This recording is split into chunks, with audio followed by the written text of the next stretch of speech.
ہندواڑہ میں لسبب نامی پیر نے خاتون کو کلہاڑی کے وار کر کے قتل کر دیا، ملزم گرفتار۔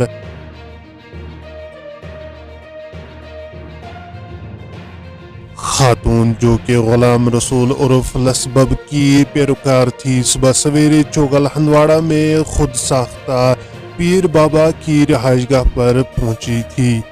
بتایا جا رہا ہے کہ پیر بابا جو کہ اپنے کمرے میں تھے، اس خاتون پر کلہاڑی سے حملہ کیا۔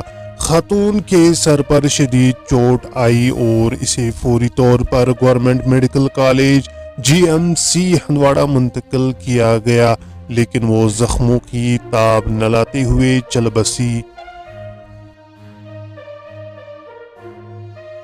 فوت شدہ خاتون کی شناخت عتیقہ بیگم 60 سالہ کے طور پر کی گئی ہے، جو ماگم ہندواڑہ کے عبدالرحمان لون کی بیوی بتائی جا رہی ہے۔